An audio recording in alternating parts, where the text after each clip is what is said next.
Tonight, we try and figure out why Ron Howard has decided to go from making movies like Apollo 13 and The Da Vinci Code to blaming poor Appalachians for all their problems. And then, podcaster and Bicon Rileigh Smirl teaches us the importance of keeping it authentic, genuine, and how to calm the freak down. Live from Rock City Cake Company here in Charleston, West Virginia, this is 15 Minutes Late.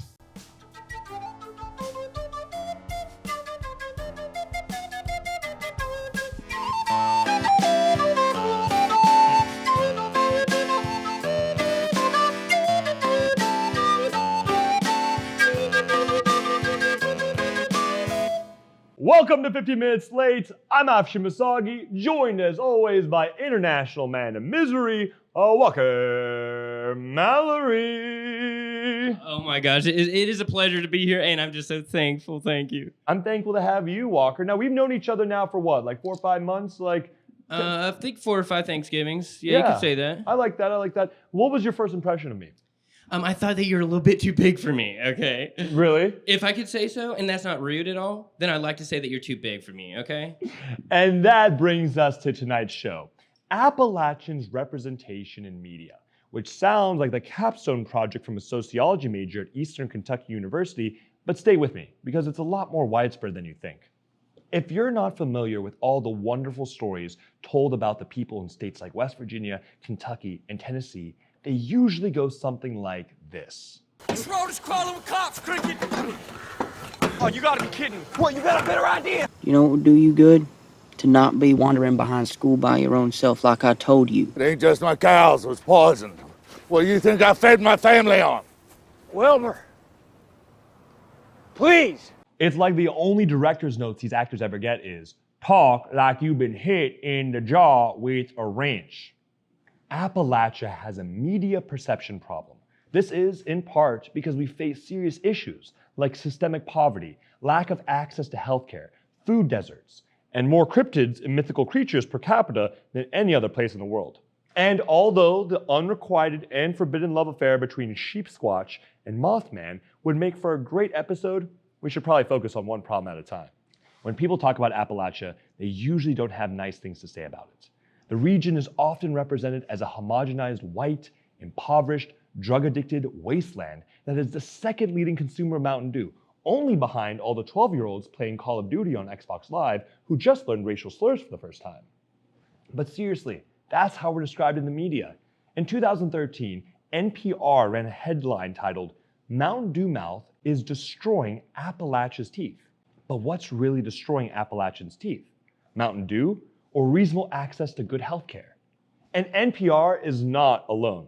Search Appalachian News on YouTube, and these are your top results. War on poverty rages in Appalachian, Ohio. Fighting for lives in places ravaged by opioid crisis. This video just entitled Inbred Family that has 12 million views, and local Appalachian resorts to making indie talk show that nobody will watch. Even the realm of video games, Appalachia gets overlooked. Video game publisher Bethesda released Fallout 76 in 2018 and set the game in West Virginia, but it was critically panned, largely because they decided the best way to showcase West Virginia was to remove all the people and destroy every city. The only thing that was accurate about the game was that you could craft weapons out of household items, which we do that. I've done that. Right? You've done that, Walker? Yeah, we had a worm problem, so yeah. But it's these issues and circumstances that make Appalachia ripe for epic and beautiful stories that deserve to be told. Stories about the human spirit, overcoming hardships, and finding value in your community. But instead, we get this. Nurse! Somebody call security! Security! So what did they do? Well, they fired my ass. What do you think they did? Late last year, Netflix released the film adaptation of the book Hillbilly Elegy by J.D. Vance. A harrowing story about a young boy finding out that he's simply better than everyone around him. And it's everyone else's fault they're not as good as him. After the book's release in 2016, it was praised by media like The Guardian and The New York Times for its insight into Trump's America. Of course, they needed insight into this region because they never come here. But possibly because they're afraid of seeing a wild sheep squatch and Mothman mating. Although it is a beautiful thing. The book was marred with criticism from scholars pointing out it neglected countless socioeconomic circumstances, painted the region with a broad brush, and overall felt like it was written by an asshole who would fart on a plane and then blame it on a baby 3 seats down. Every project you get involved in is just going to find its way to breaking your heart. Surprisingly, critics have tossed almost nothing but hatchets, creating what director Ron Howard told us is, quote, the biggest differential he's ever had between critical consensus. This film is so bad. It's already preordained to be an Oscar contender. Then when you see it, and it's fine. My favorite review was, the problem with Hillbilly Elegy is not the movie, but it's J.D. Vance itself. This is a skit. Netflix is trolling. The entire world collectively shit on this movie. Here is a review from a German publication entitled Grotesker als Hillbilly Elegy geht es kaum, which translates to, it hardly gets more grotesque than Hillbilly Elegy. And that's coming from Germany. But understand, this collective criticism was an exception, not a trend. The Appalachian region, the place where I was born and raised, will continue to be criticized for socioeconomic circumstances that are out of the control of the people living here. Genuinely, there are only a handful of positives about Appalachia that are represented in the media and that everybody knows about, like the Appalachian Trail. You know, the Appalachian Trail, where all your white friends named Trevor go to eat, pray, love for 3 months. Any story you hear about a bearded lunatic roaming the hills of West Virginia is just a Silicon Valley tech bro needing to go out and find himself. Turns out, finding himself is doing LSD in Harper's Ferry. And a handful of movies do tell genuinely positive stories about Appalachia and people from this area. Movies like Hidden Figures, October Sky, and A Beautiful Mind all tell wonderful narratives about influential people born and raised in places like West Virginia. But those are so few and far between that basically nobody associates Appalachians with being good at math, and rather associates us with shooting each other and fucking our cousins. It's just sad that the most accurate representation of Appalachia is the first 10 minutes of the Hunger Games. And yes, as we discussed earlier, there are many issues with Appalachia, but we need to broaden the narrative of what it means to be an Appalachian to include all the wonderful, diverse, and nuanced stories that exist within this region. Here are a couple. A coal miner that becomes an inspirational documentary filmmaker. An Appalachian poet fighting to fix African American erasure in Appalachia. The first female fire chief in all of West Virginia that's part of the LGBTQ community and saved her city during the height of the opioid crisis. Or a struggling actor and his musician friend that are trying way too hard to have their own late night talk show. And these stories should be easy to tell because they're all true.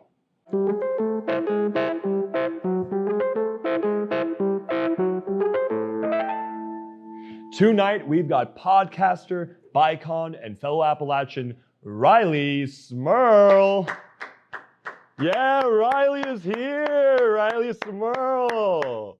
Yes. Podcaster extraordinaire. So I've been listening to Still Buffering, love the podcast, and that's you and your 2 sisters. Yes. And then your brother-in-laws have an immensely popular podcast, My Brother and Me. And they're a group of 3 siblings, right? All with immensely amazing podcasts and popular podcasts, and they're all from the same town in West Virginia. So can you explain this? Like, there has to be conspiracy theory behind all this. Is like in the water or something? I don't know. I mean, honestly, my family has known the McElroys since like before I was ever born. My oldest sister Sydney is married to the oldest McElroy, Justin. They met doing theater when they were in like middle school, and it has just been, I've known them my whole life. They're basically family. And it is crazy when people will tweet now about like knowing Huntington, West Virginia, or having visited here, coming to live shows here we do around the holidays. Like, it is very weird to know that Huntington is a very common town to a lot of people that have never been here. Putting Huntington on the map. That's awesome. That's awesome. So for the people that may not have listened to it, that are watching this show, tell us a little bit about, tell the people what Still Buffering is all about and about the recent shift that happened this year. So when we started out, I was 15 and my 2 older sisters are about 16 and 18 years older than me. So we talked about like different generational shifts and things like clothing and music and all that kind of stuff. pretty basic teenage, young adult topics, going through puberty, all that weird stuff. But we realized as I got to college and I was no longer a teenager, that we needed to change what we were talking about because it was no longer me talking about being a teenager, because I wasn't. So we switched into every week we alternate and bring some form of media to the table, like a music album, a movie, a TV show. We all watch it, listen to it, and then talk about it. So it's a lot of them showing me lots of stuff from the 80s and 90s, and me showing them more modern stuff that they have never seen before. So we just talk about it and. So today's episode is about Appalachians in media and about how like there's misrepresentation of Appalachians in media oftentimes. And you are an Appalachian in media living in Appalachia, but you definitely don't fit those like norms or those stereotypes, very far from it actually. So do you ever feel like a constraint by these like stereotypes, and what do you do to combat those? And do you feel Yeah. that those are dangerous? Yeah, I mean, definitely. I feel like we get a lot of sort of like trying to be compliments, but a little bit backhanded. People saying like, "This is not at all what I thought people from West Virginia would sound like." Like, you don't have an accent, or you all are sound highly educated and are able to like have these, I don't know, like intellectual conversations, and they think these are things that people from West Virginia, I guess, wouldn't be able to do. We have a lot of listeners from big cities like New York, LA, places like that are listening to us. So they always are surprised, and we get a lot of emails and comments about having never heard someone actually from West Virginia, just seeing, or Appalachia in general, just seeing us depicted in media. But we're like their first experience actually hearing people from here. Like this, I almost get laughed at when I'm saying I'm from West Virginia. I'm a proud West Virginia. I'm a proud Appalachian, because they're like, "Oh no, you're not. Oh, there's no way." And you being a member of the LGBT community, that is something that's rarely explored in media at all. And so, what do you think is the best next steps in making sure that not just that kind of diversity is shown in media, but also like authentic and genuine diversity is shown? Yeah, we actually talk about this a lot because my sisters and all three of us are LGBTQ plus. So we talked a lot about lack of representation, especially I'm bisexual, and there's like barely any actual accurate representation of bisexuality in media. But I think personally, like hiring more queer people in media and having more accurate representation of people actually that are part of the community. I mean, there's so many actors and so many talented people that are members of the community. We don't need to like keep casting straight people to try to play those parts and those mindsets. Um, I came out online on Twitter only about a year and a half ago, and when we had done an episode about Pride, I think in our first or second year, I like listened back to it recently, and I very explicitly said like 4 times, I'm straight, like definitely not anything but straight. I'm straight. So hearing people like now saying, I don't know, you're a Bicon, or you're such like, I don't know, I look up to you and you inspired me to come out and stuff like that. Like it feels weird because to me it's a very personal thing that like I was experiencing on my own and internally. But then when I shared that online, for most people that's like your friends and family that follow you on Twitter. But for me it was like 25,000 people that all like knew this very personal thing about me. So you're from Appalachia. I'm from Appalachia. Appalachians in media here. Late last year, in November 2020, there was a movie that came out, Hillbilly Elegy. I think it was incredibly dangerous. I also didn't like the movie, but I thought it was a bit of a poverty porn. It really represented West Virginia and Appalachia. It wasn't even take place in West Virginia, but Appalachia poorly. I know across the board, a lot of people did actually like it, and they really enjoyed it, and they think of that, oh, they really represented Appalachia well. But what would you recommend people watch and consume instead? You're very right about Hillbilly Elegy. I had to read it for a class, and I haven't even seen the movie just because I feel like I'm just going to get angry about it. I read a really good book called Crapalachia in one of my classes. That's a very good, I feel like more accurate and more um, believable and authentic representation of Appalachia. Also, The Glass Castle is a really good movie slash book, someone from Appalachia. Those kinds of things that I feel like are more accurate. People are from here sharing their experiences, not just like have experienced it a little bit. And these are their kind of damaging thoughts about Appalachia as a whole. If you're down, let's play a little game. Is that cool? Okay. Yeah. Okay. So I'm gonna give you 3 companies. I want you to do it in your best like podcast, like voice and style. Give the advertisement, give the tagline, okay? Okay. Okay. So the first one is Soft Bottom Diapers. It's a diaper service that will ship directly to your home weekly. What would you say? Okay. I know in the middle of the pandemic, the last thing I wanted to do is run out to the store for those necessities. And one of those very important necessities for a lot of people is diapers. And not just any diapers, soft bottom diapers. So that's why we're telling you about their monthly delivery service right to your door. And if our listeners want to check them out, just go to softbottomdiapers.com/stillbuffering for 25% off your first order. Yes. Okay, next one.